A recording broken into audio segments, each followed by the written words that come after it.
Hello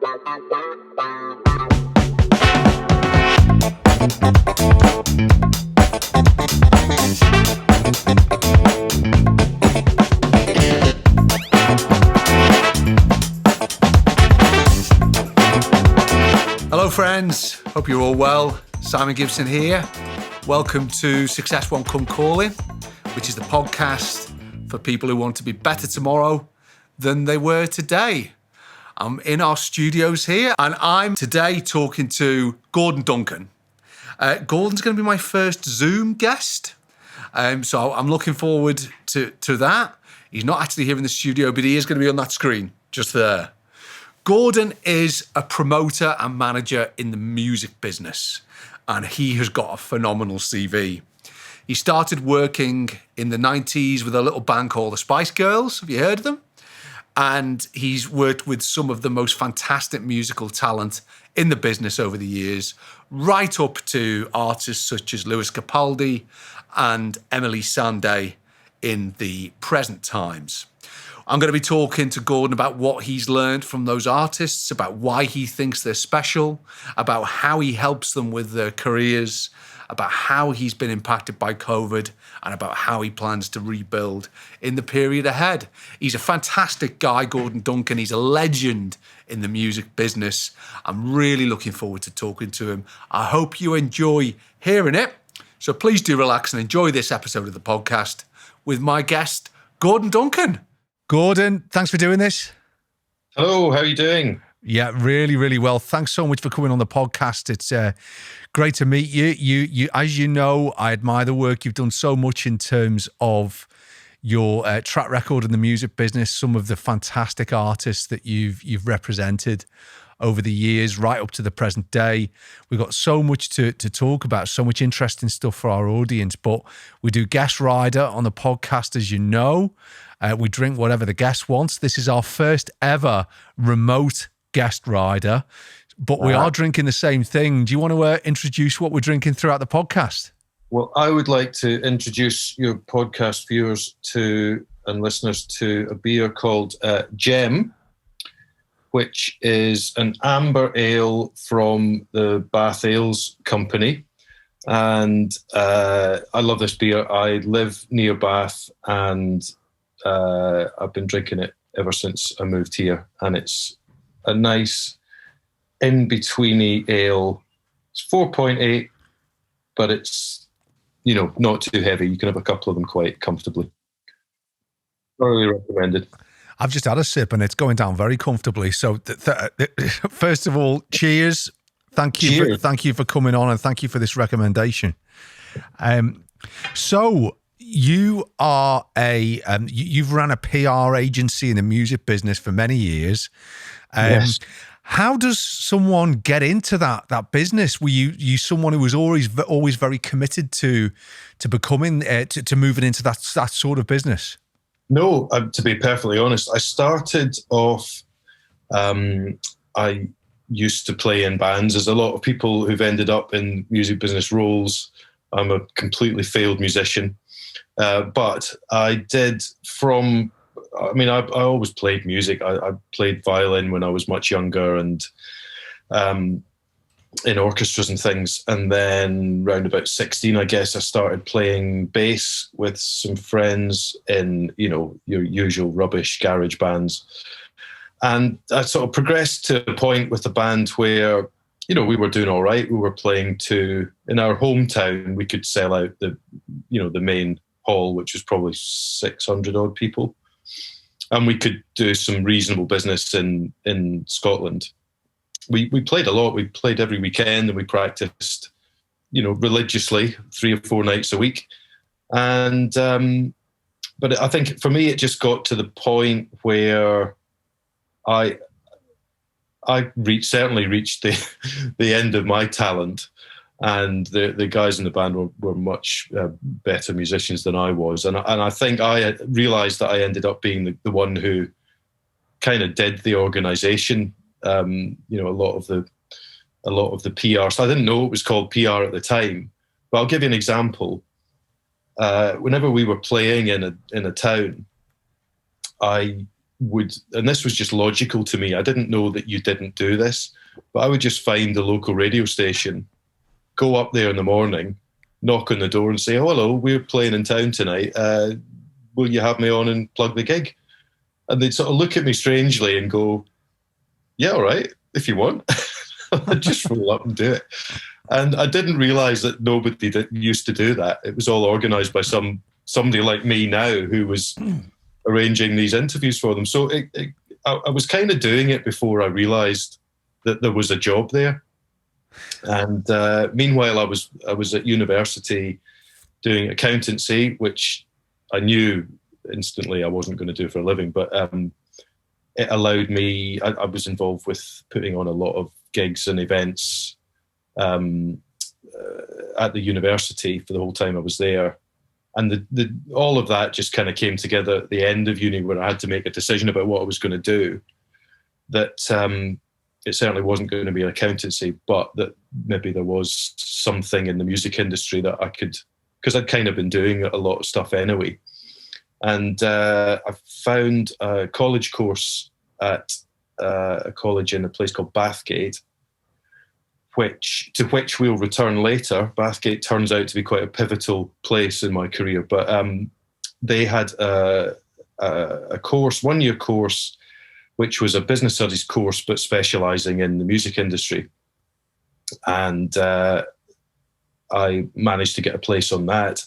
And it turned out, I mean, it was amazing. It was the first one of its kind in the whole country that allowed you to actually study music business as a proper subject, with lots of guest lecturers that came up from the industry. And the best thing about it was they actually gave you, we were funded a little bit by the BPI, and we had a budget of a few £1,000s every year to actually sign a band and release a single properly.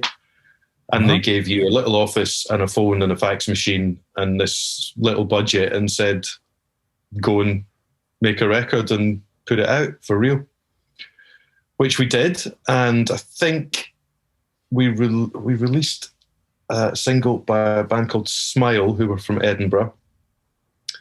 And I think we got to the heady heights of number 125 in the national singles chart.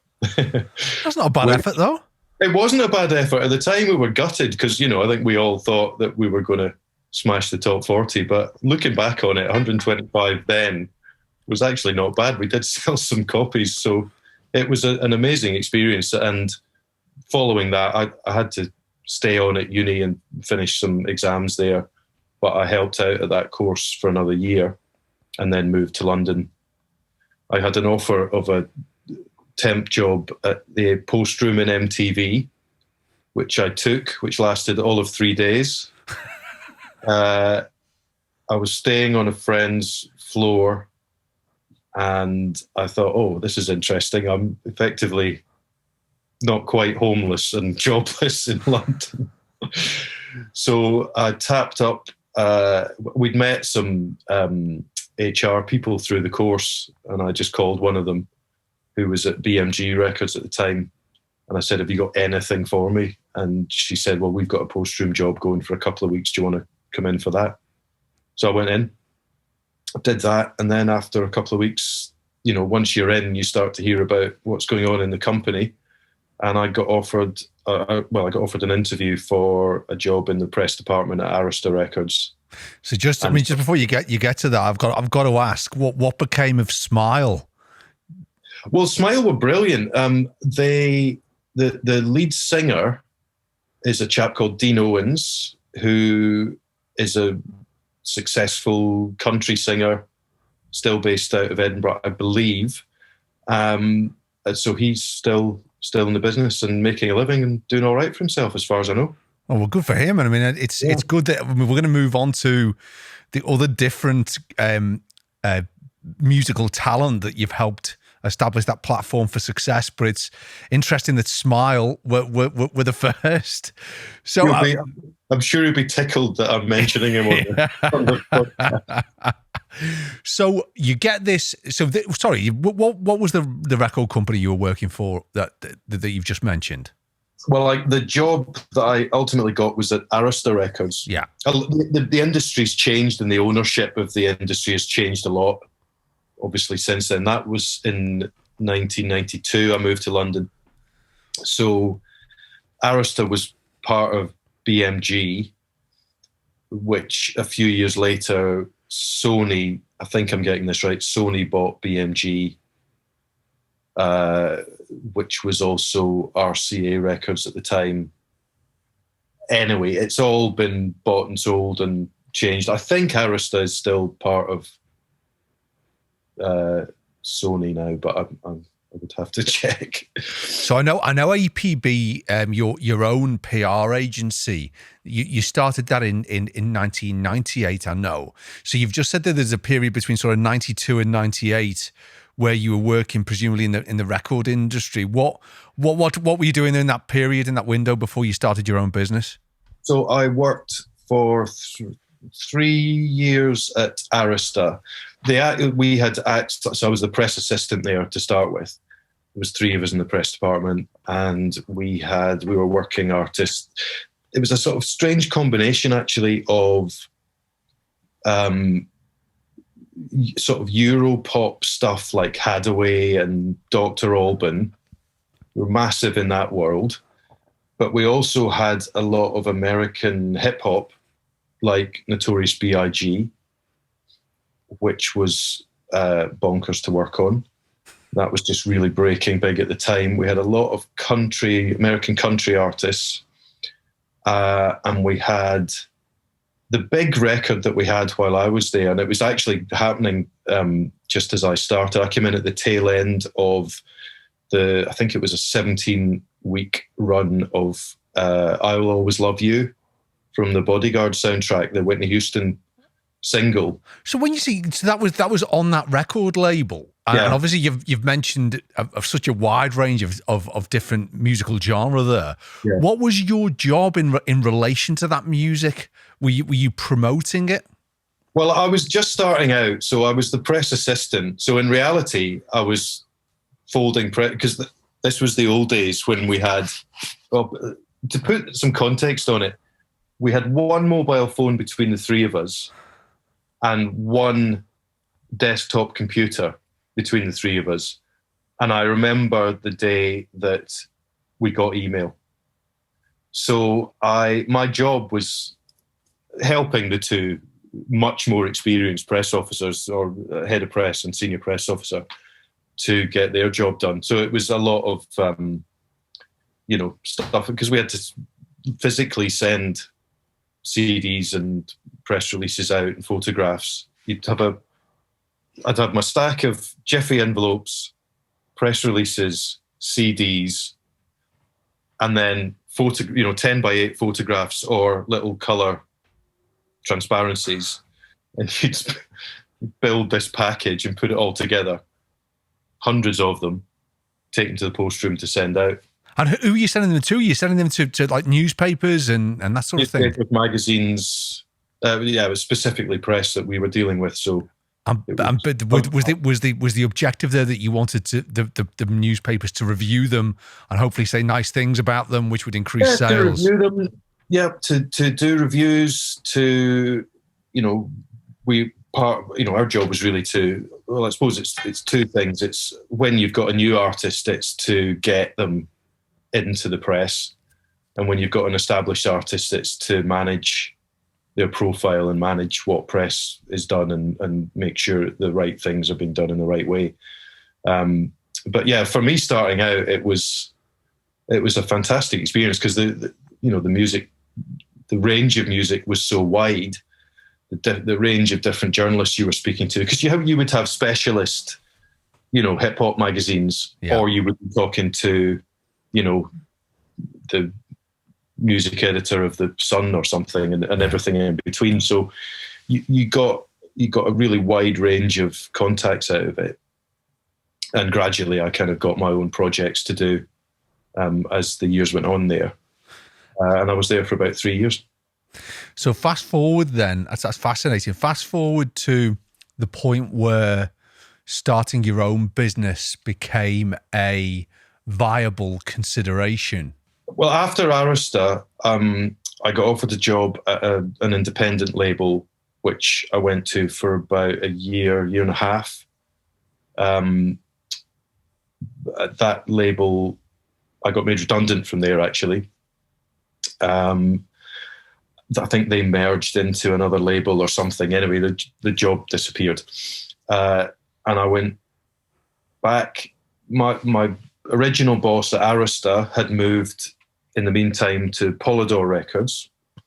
And I gave her a call and I said, "Have you got anything?" And she said, "Yeah, actually, I've got. It's not a permanent job, but I need somebody, in on a sort of rolling month at a time contract."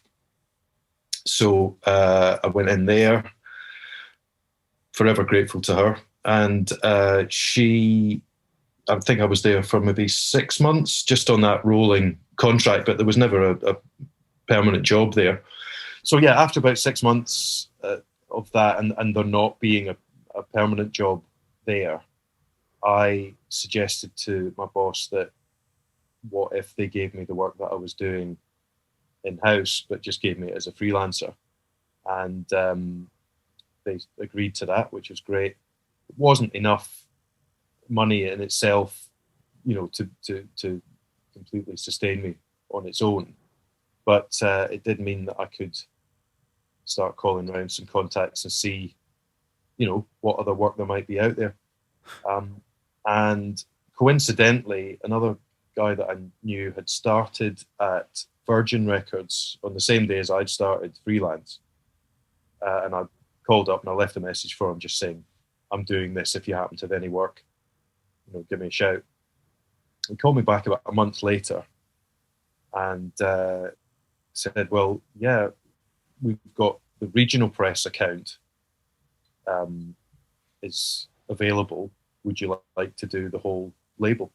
And this is for Virgin Records? For Virgin, yeah. And was this within but by this point, had you actually started APB, your own PR agency? Yeah, I was a month into it. And you got a Virgin Records contract? Yeah.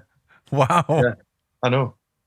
Honestly, my mum had sent me a bottle of champagne when I started, and I didn't open it when I started, but I did open it the night I got the Virgin Records contract, because it meant that it was now a viable business. Because between those two deals and a couple of other bits and pieces that I had, it meant that, I had enough money coming in to sustain it and not have to, dip into my meager savings too much. So just footnote this for us. Are we late 90s now? This is 98, yeah. So what was it? I mean, I've got good recollections, but just for everyone else, what was the music scene looking like then, both in terms of generally and in terms of Virgin's roster particularly? Well, we'd gone through the sort of height of Britpop really a couple of years before. Kind of 95 for me was the height of that Britpop era. So we had quite a lot of that at Polydor when I was there still. The one that I took with me, I took a couple of things when I went freelance, but the one that I took with me that was on Polydor when I started APB was Ian Brown. We had done his first solo album at Polydor, and I got quite involved with that. I'd spent quite a bit of time with him. And funnily enough, on my first day, sorry, I'm just digressing slightly. No, but please do. This has just come back to me, but on my first day as APB, now I haven't got some big swanky office, right? I'm in my bedroom in my shared house in Wimbledon Park or wherever I lived. And I had a phone line installed on a little desk in my bedroom. And I got two phone calls that morning. One, the first one I was very excited about. Hello, APB. And it was somebody looking for the visitors' hours at Wandsworth Prison. Because apparently the phone number I got was one digit off from Wandsworth Prison. And then the second, so that was disappointing, you can imagine. But the second call was Ian Brown saying, "Nice one, G. I'm sticking with you. Good one for going independent." So that was a massive boost. Anyway, so I had that, and then on Virgin at the time was things like Chemical Brothers, Massive Attack, things like Billy Piper and Blue and Atomic Kitten, maybe not immediately when I started, but around that period. And the Spice Girls' second album, they were just gearing up to release at the time as well. So I was looking after elements, the regional press specifically, and I'm certainly not the only PR, I was part of a team on all of those acts within a month. That's an unbelievable range, isn't it? So let's just sort of stock take that. You've got your own business, you're working for Virgin Records, you've got, because I mean, that's my recollection of this time, is that it was a really good period, wasn't it, for electronic music? Yeah. I remember, I'm a big fan of the Chemical Brothers, big fan of Massive Attack. Prodigy, I remember, were very prolific during that period as well. So obviously you had Ian Brown as a client. You had the Virgin roster as well. What work at this point? You mentioned the regional press. What work were you doing for all these fantastic acts, and to what extent were you working closely with them? It varied. I mean, principally when you do regional press, so it was still predominantly print in those days. It wasn't, internet websites were starting to come through, but it was predominantly print, and there was a lot of regional newspapers and magazines that were doing a lot about music. And so by and large, I was getting involved when artists were out on the road. My job was to help publicize their tours, help sell the tickets, organize reviews, interviews, all that kind of stuff. So that could literally be from, going to a Spice Girls show and having a bunch of interviews happen before the gig, or it could be with a brand new act that nobody's heard of at a tiny venue in Oxford or wherever. So a lot of it was connecting phone interviews, organising them, but then you'd be connecting them through to the artist. You'd be, the nuts and bolts stuff, like making sure you got the tickets and they were sent out to reviewers, sending lists of photographers who needed to get into shows to tour managers. There's a lot of organisational stuff that goes into it, which, the public neither needs to know or cares about. But if it goes wrong, and it still happens to this day, if the point in the day where I get nervous is round about 7:30, 8 o'clock, because that's the point, and this is in normal times when live gigs exist, but that's the point in the day when if something's gone wrong with your guest list or your photographers list, that's when you start getting phone calls and you've got to try and get hold of tour managers who've got other things to do. Well, I can imagine. So your job then was to make sure that the tours for these fantastic acts, Ian Brown, Spice Girls, Massive Attack, etc., that their tours were both well promoted regionally. Because, I mean, I totally get the sense in that, insofar as, without wanting to state the obvious, when bands are playing in different cities and different towns, the promotion of those tours clearly does sit with the regional press as well as the nationals. Yeah. But also you're responsible for the nuts and bolts, for making sure that on the night, the right people are there, the right photographers are there. It's all very well organised. So you've got that promotional and sort of operational aspect of your role. Well, I'm a middleman, really. That's all I ever am. I'm making sure that, on the operational side, I deal with the tour manager. Tour manager, he or she has got a list of stuff as long as your arm to do. They don't need any hassle with photographers turning up that aren't on the list that I've sent them, or people going, I should be on the guest list. They want that all, and they need it all just absolutely nailed down. So I do that. I'm the middleman between them and the journalists. And then in terms of the pre-promotion side, I'm the middleman between the artist and their management and the label and the journalists, in terms of making sure that they've got if they want to interview the artist, they've got the interview sorted, and they've got the photographs, and they've got everything they need to run a fantastic, double page spread or tiny box on the, depending on the level of the artist. So you don't really produce anything yourself. Occasionally you might, other than the press releases and things, but you're just helping everybody else to do their job, really, and not making any additional problems. You're a problem solver. You try not to create any new problems for anyone, Absolutely. Well, we're at the end of part 1, so we're all clear now on what the stage of Gordon's career is. You've got your business set up. You're doing this work in promoting these fantastic acts on the tours as you've described. We're going to have a short break now, guys. It's half time. But when Gordon comes back after half time, we're going to be talking about some of the work you did specifically with the acts in question, your impression of them as people, and also then moving on to what you see the future as in terms of the music business, and perhaps some advice for any up-and-coming acts that are out there. But just before I let you go for the break, what are Wandsworth Prison's visitor hours? Were you ever able to establish that? Absolutely no idea. I'm glad I never found out. Back with Gordon Duncan, other side of half-time. Speak soon.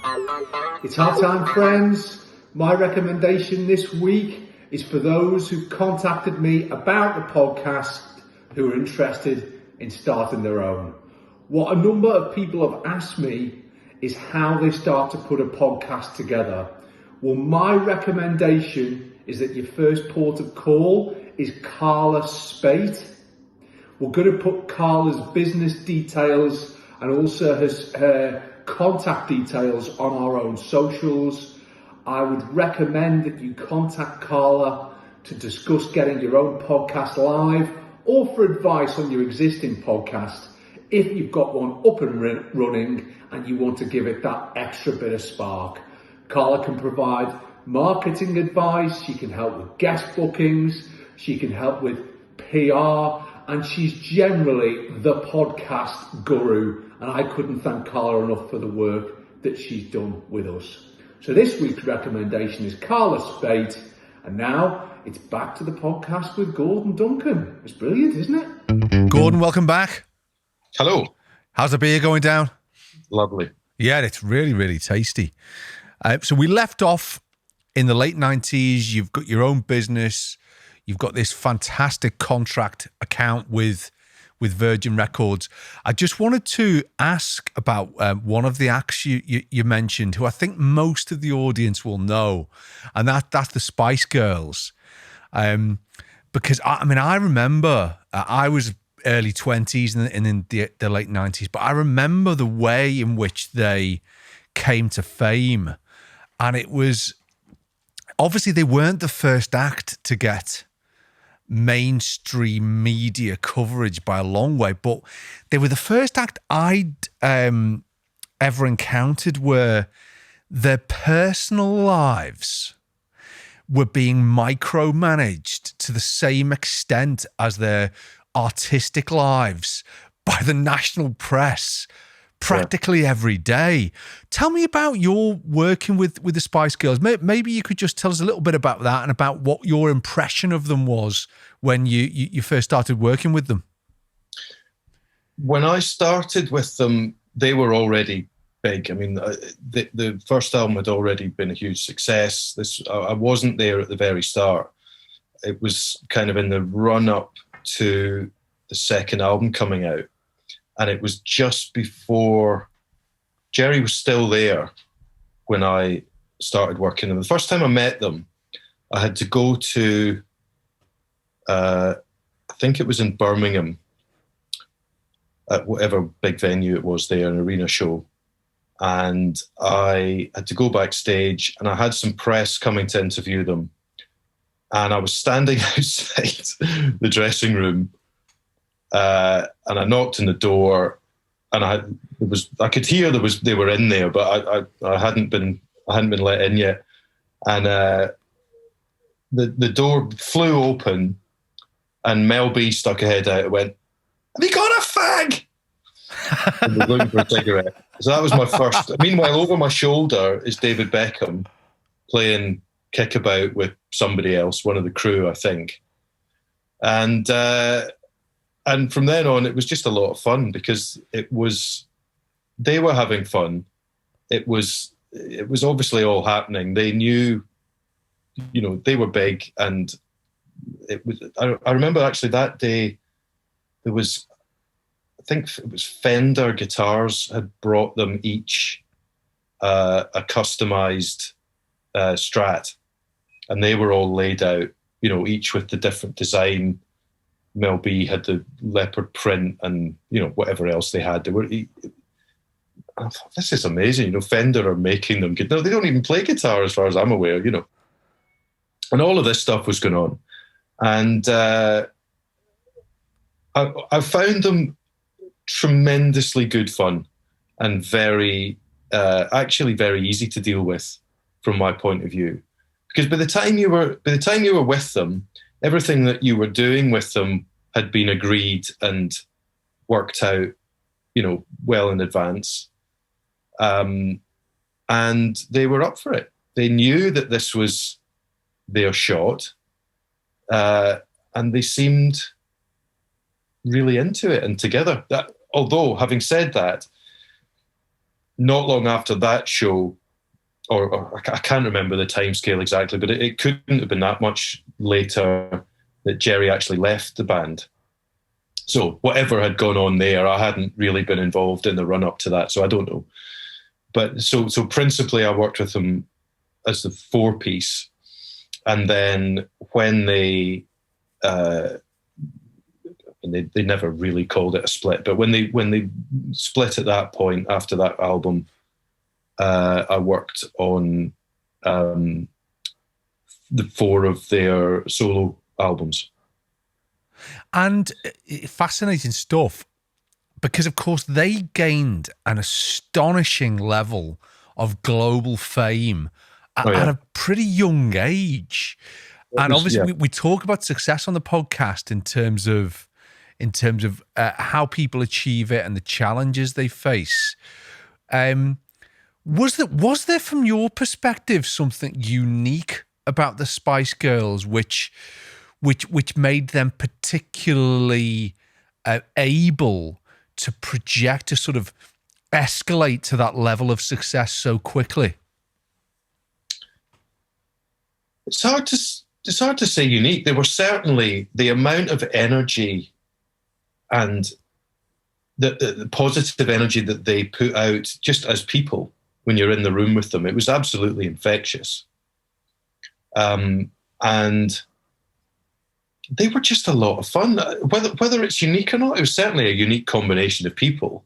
And they were, I found them to be, their public personas were a little bit exaggerated from what they were like, behind the scenes, but not that much. Latterly, I spent a fair bit of time with them, more latterly on their solo records. And like Victoria, there's a couple of really interesting times with her. Once we were flying to Scotland from Heathrow, and it was just me and her and maybe 2 other people, no big security or anything like that. And we were queuing just at the normal check-in at Heathrow for the flight, and somebody from the airport came up and said to her, she's just in trackies and a cap. And somebody from the airport came up and said, we can put you through the VIP check-in. And she said, no, it's fine. It's fine. And nobody bothered us at all, because they could see that she was, she wasn't looking for attention. We were just going somewhere. They knew people around us knew who she was, but she wasn't interested in special treatment. But that's really interesting because, sorry to cut you off. That's really interesting because you've described there in terms of Victoria, someone who was not only comfortable with her own success, but also who was very level-headed in terms of the practicalities of that success. I mean, was that the way she came across to you? Definitely. This was before. There was a story later after I was involved, which I think it was something about a kidnap plot, or there was something, fairly unsavory that gone on, and I think it maybe changed after that. But this was, she was like proper famous, absolutely recognizable. But the thing that she was able to do, and I think all of them learned to do, was they were able to have a public persona that was so kind of out there that allowed them to have a private persona that was normal.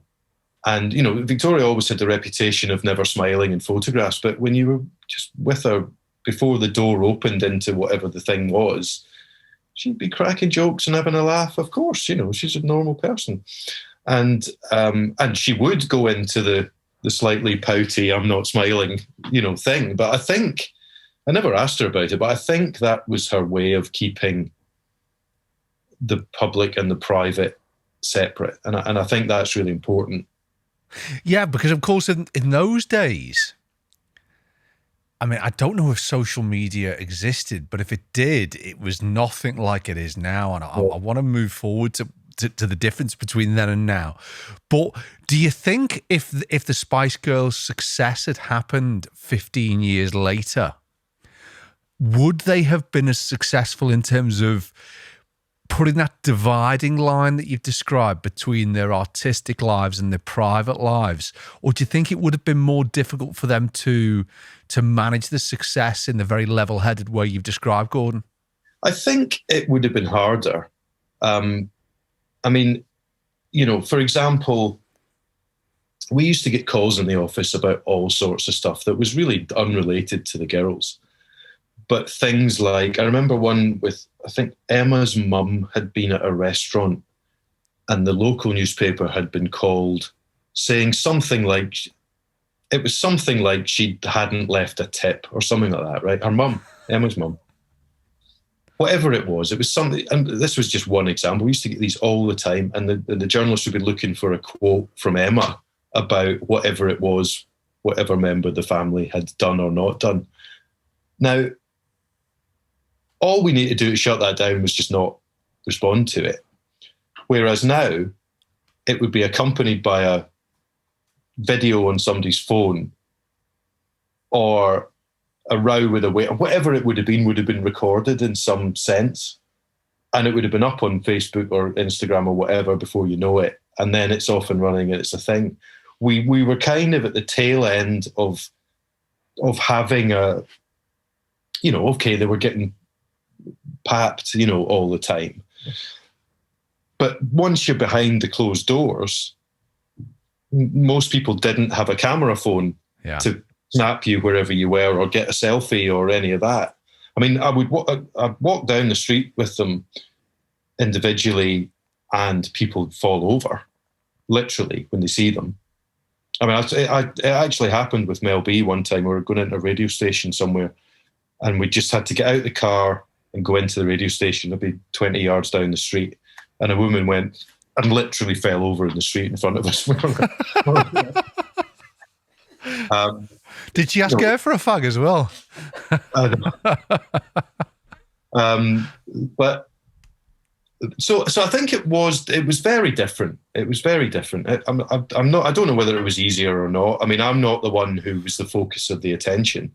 I'm the one who's getting elbowed out of the way. But I'm glad to be that. I wouldn't have wanted to be in their situation, but it was different. I think there's a certain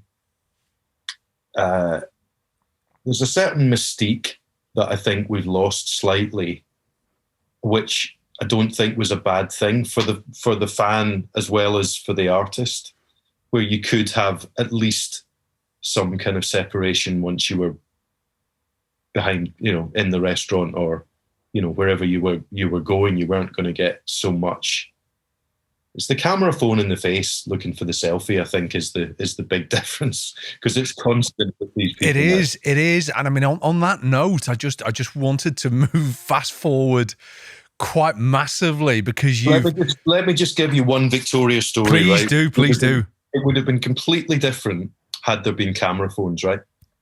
It might even have been on the same trip I talked about where we left from Heathrow. We landed in Glasgow, and at Glasgow Airport there was a kind of L-shaped corridor as you came out, and at the end of this L-shape was whoever was waiting for the people that are coming off the flight.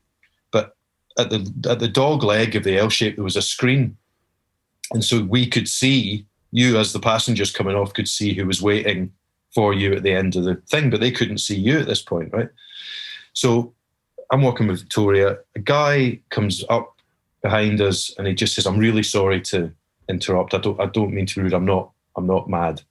Do you mind, Victoria, if I just walk out next to you? Because I can see on the screen that my wife and my daughter are waiting for me. If I could just walk out next to you, that would be amazing." So she goes, "Brilliant." She grabs him by the arm, gets his name, gets the wife's name, the daughter's name, and enough of a story. So she's playing at this point. So they go around the corner, and I'm behind them, and I can see the wife and the daughter's faces, and they're just like. So they walk out arm in arm.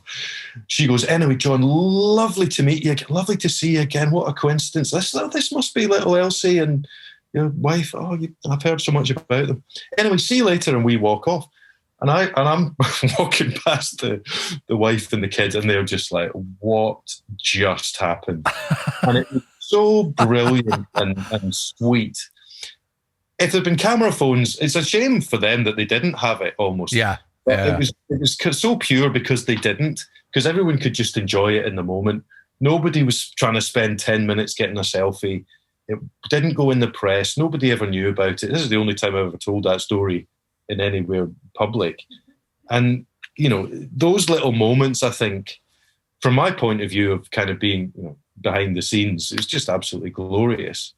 Well, I mean, it did, and I think it speaks a lot about Victoria as well, that she had the sort of the wit and the wherewithal to sort of create that situation.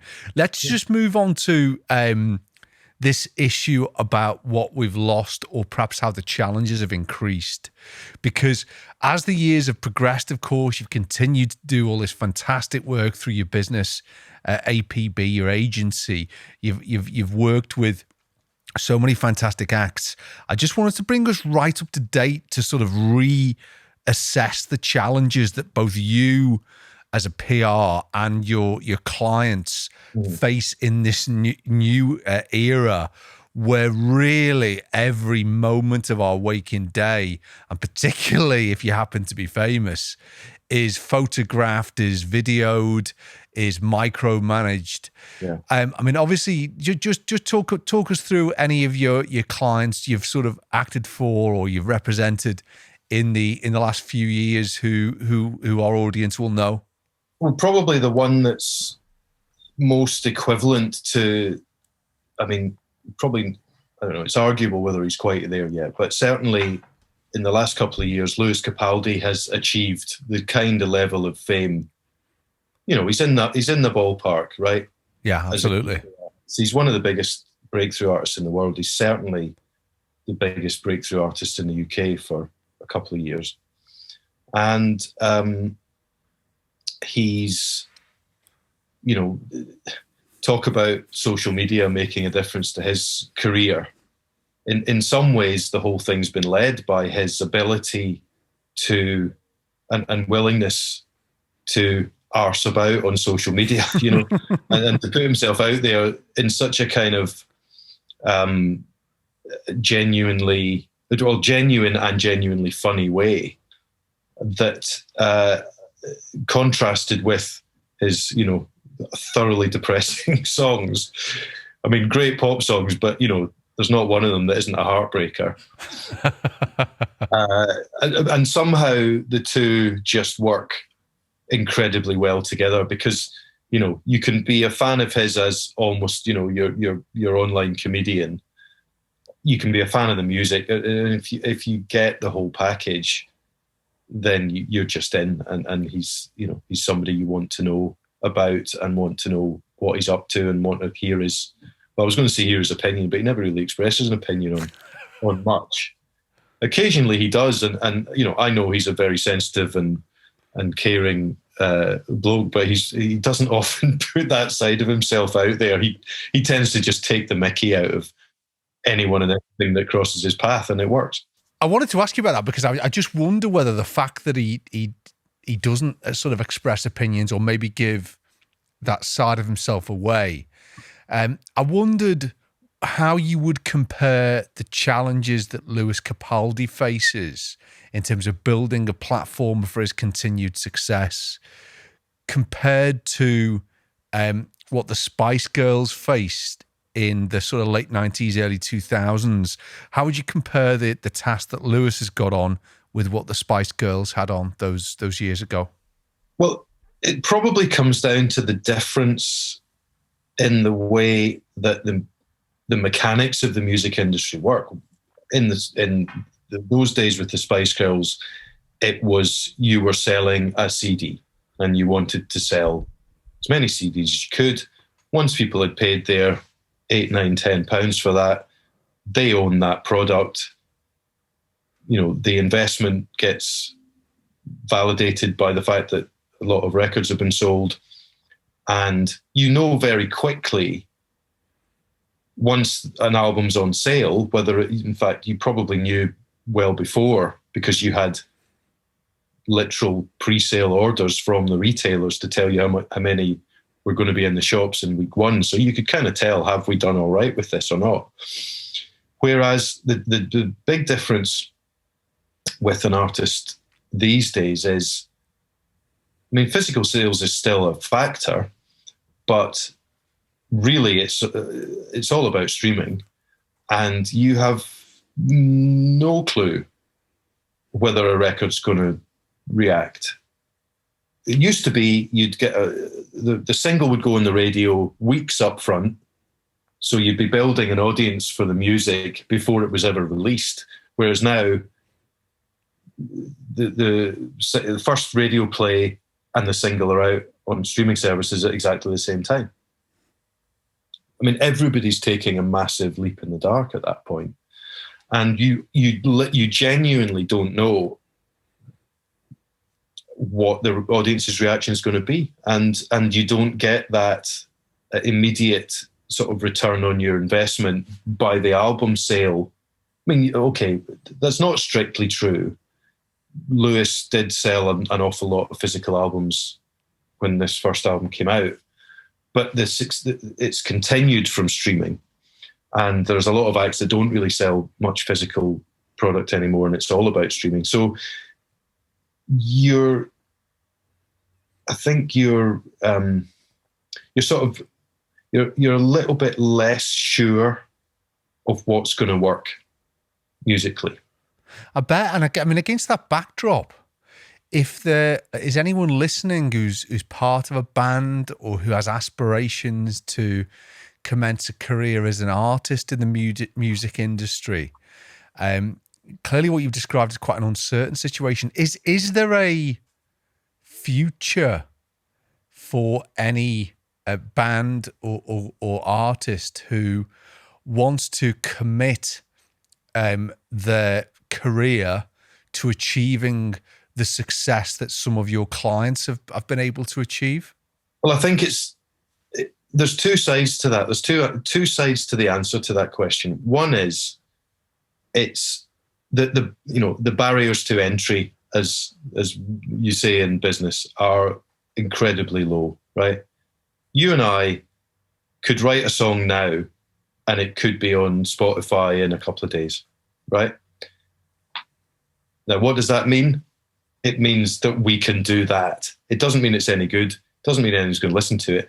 But if it were any good and suddenly it's word of mouth started spreading on it and people started sharing it amongst their friends, we could have a hit record, right? Now, that's obviously an extreme example, But if you've got a kid in a bedroom who is making some incredible music today, which they can do on the laptop at virtually, negligible expense. They don't have to go in a studio. They don't have to do any of that.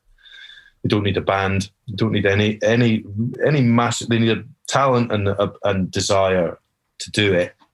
They can release music almost instantaneously from when they've created it. Right, so that's fine. The reality of, in most cases, and there are obvious exceptions which I'll talk about, but in most cases, the big acts that you see or have seen in the past that have gone on to have big sales have had a record label behind them. And at some point, to push beyond a certain level of success, you do need some investment behind you, even if it's just to be able to travel, when we can travel again to other countries, just flights and, travel and the people that you need around you, it costs money. So at some point you probably need investment. But if you look at somebody like Nathan Evans, the sea shanty guy, Scottish singer, right? And he had a sea shanty that blew up on TikTok, a platform, by the way, which, 2 years old or 3 years old? Mm-hmm. He started putting videos up on TikTok last year, gradually building followers. He's mostly putting covers up, the odd original song. And suddenly he puts up a sea shanty of all things, right? I mean, you couldn't write this stuff. You cannot make this up, right? Suddenly, he's not even released the thing as a record. It's on a social media platform. It's a 30-second video. It goes bonkers viral. People jumping on it, different versions of it. Polydor Records comes along.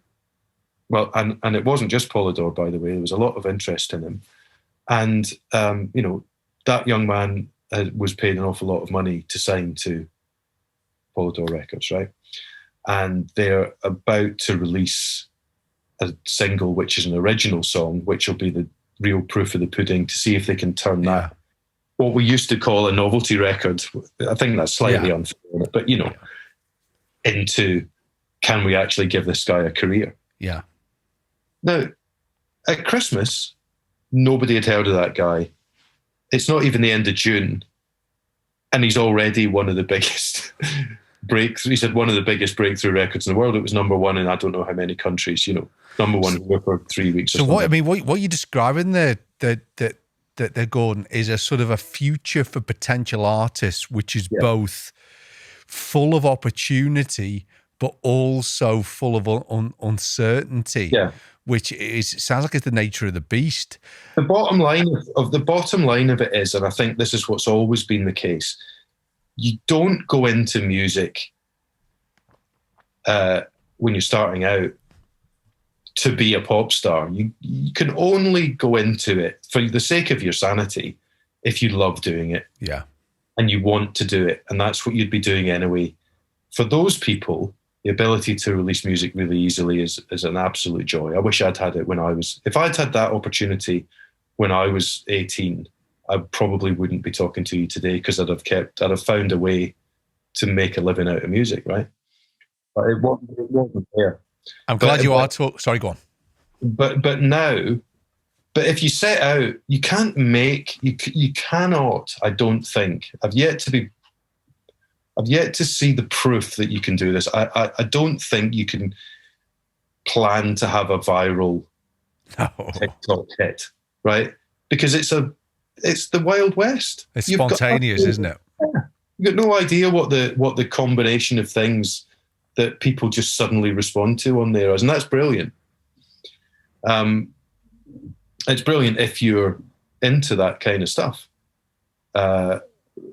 There's other artists, there's a lot of artists who look at TikTok and go, I've absolutely no idea what to do on here. This is not me at all. Can't I just go and make some music and have it released and do it the other way, which is fine.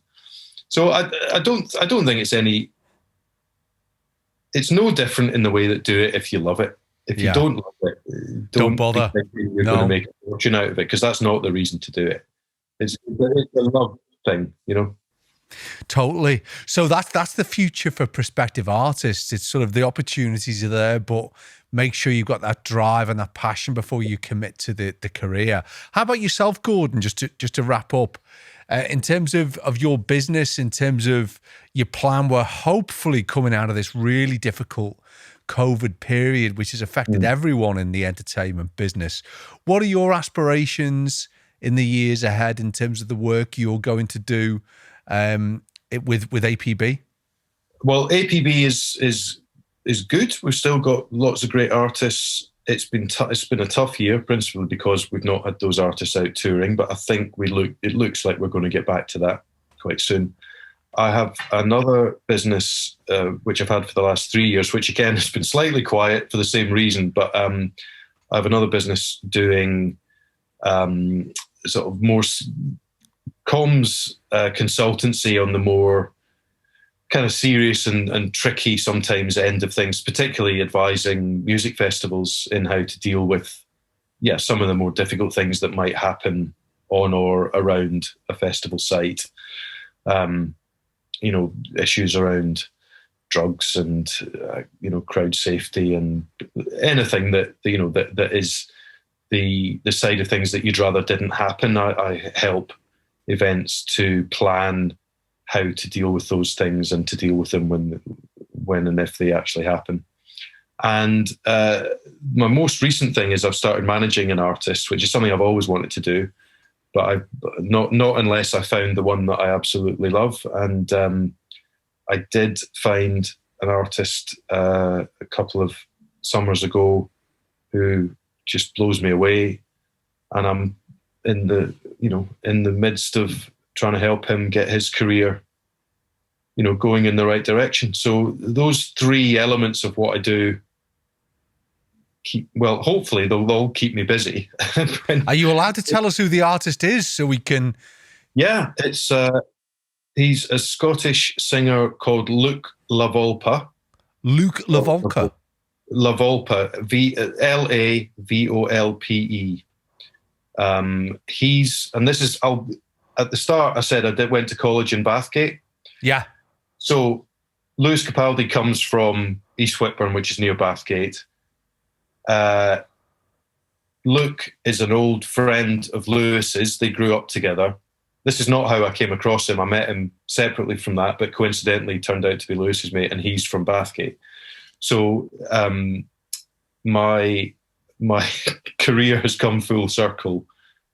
Bathgate just keeps popping up as a fairly important place in my career. And so, because I mean, you could make this a real niche, couldn't you? You could be the best PR agency whose full roster was from Bathgate. Well, I wish I had some more of them, because the Snuts are from there. Oh, are they? Who had number one up? Yeah. Well, if you're from there, they all argue, they're from Blackburn or East Whitburn or Bath. You know what it's like, right? Yeah. You're all from Bathgate. Come on. Yeah. So the Snuts, Susan Boyle's from there, right? David Snedden, who won Pop Idol, is now a very successful songwriter. He's from there. And there's a whole bunch of new acts coming up, because they've all seen, all these acts do it, particularly Lewis recently. And they're like, he's just from down the road and he's, huge.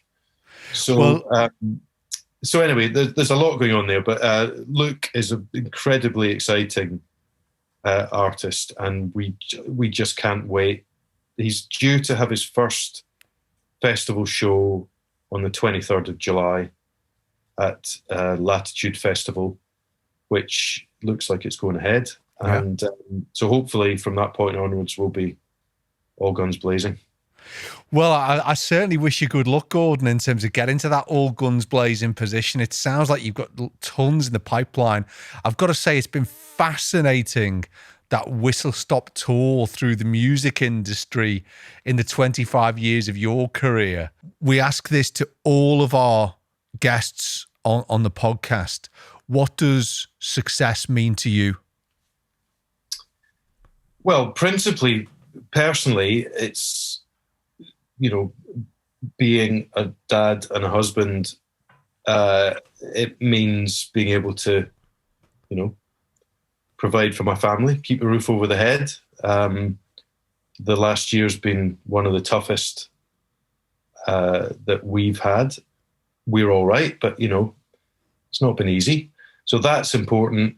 As far as my job, it's a job that I'm really here to support other people on all three things, on the communications advisory business, on the PR side, and on management. I'm here to help other people achieve what it is they want to do, and to kind of guide them through the PR side of that.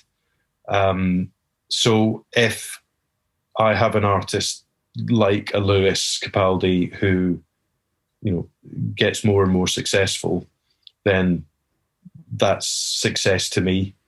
I don't need to be in the spotlight. I don't need anyone to know who I am, and it's better if they don't, because nobody wants to know how the sausage gets made, really. And I am a cog in the sausage machine. But you know what the thing is? The brilliant thing about working in music and entertainment, I think in general, is that the product is people, and it's not a product. It's somebody's life. It's somebody's real experience of their career, and you're trying to help them do it as successfully as they can. And I think that gives me a lot of satisfaction to have somebody that I've helped from day one, playing a gig in the back room of a pub, to end up playing a festival headline show or headlining an arena or a stadium. I stand at the side of the stage, or more likely in the audience, going, I did a little bit of that. And that's my barometer of success. If I may say, Gordon, you talk there about being happy, about being healthy, about being financially secure as a family, and then career-wise to reach your full potential and to help others reach theirs. And I can't think of a better definition of success. And you have been a very successful podcast guest, if I may say, Gordon. So thank you so much again for coming on. It's been delightful having a beer with you. Take care. And in the meantime, it's Gordon Duncan, guys. Lovely. Thanks for having me. What a pleasure. See you soon, mate.